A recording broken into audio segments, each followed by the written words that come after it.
আসসালামু আলাইকুম, আমি ডক্টর শাহাবুদ্দিন শিয়া।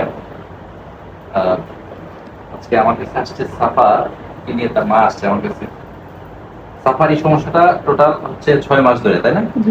বিভিন্ন সময় হচ্ছে ওনারা ফার্মেসি থেকে ওনার ওষুধ খাওয়ানো হয়েছে, বাট ওরকম ভাবে রেসপন্স পায় না। কিছুদিন ভালো থাকে, আবার হয়, তাই না? এবং ওনার যে হিস্ট্রিটা দেয় যে আপনার তো টোটাল কয় ছেলে কয় মেয়ে? 2 ছেলে 2 মেয়ে। উনি হচ্ছে বাবু হচ্ছে গিয়ে সাফা হচ্ছে সবার ছোট, বাকি 2 ছেলে এবং মেয়ে সবাই মাদ্রাসায় পড়ে। বিষয়টা হচ্ছে গিয়ে সোর্স অফ ইনফেকশন টোটালি হচ্ছে মাদ্রাসা স্টুডেন্টদেরকে কমনলি এখন যেটা হচ্ছে সবার হচ্ছে স্কেবিস হয়, কারণ একই পরিবেশে থাকে, একই সাথে চলাফেরা করে, একজনের হইলে দ্রুত ইনফেক্টেড হয়ে যায়। আর আমরা বলি যে স্কেবিস খুবই হাইলি ইনফেকশাস, মানে একজনের হইলে পুরো ফ্যামিলি ইনফেক্টেড হয়ে যায়। এক্ষেত্রে ওই বাচ্চা মাদ্রাসা থেকে বাসায় আসে, বাপ মা বাচ্চাদেরকে কোলে নেয়, ওর কাছ থেকে আর সাফার হয়েছে, এবং এটা খুবই একটু দেখাও।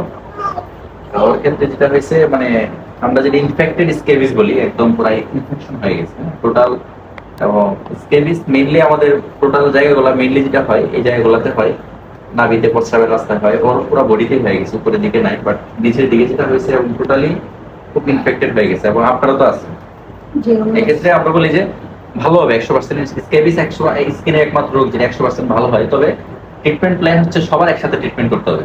আপনি শুধু সাফার ট্রিটমেন্ট করলে আর তাহলে কিন্তু খুব বেশি ইফেক্টিভ হবে না। আপনি ট্রিটমেন্ট করলে সাফা ভালো হয়ে যাবে, কিন্তু আপনার যে ওনার যে বাচ্চা কাচ্চা আছে বা ওনার যে আছে ওদেরও চিকিৎসা করতে হবে, ঠিক আছে? তাহলে 100 মানে ভালো হবে, আদারওয়াইজ এটা খুব বেশি এরকম রেসপন্স করে না, ঠিক আছে? ভালো হয়ে যাবে ইনশাআল্লাহ, টেনশন হয়ে গেছে।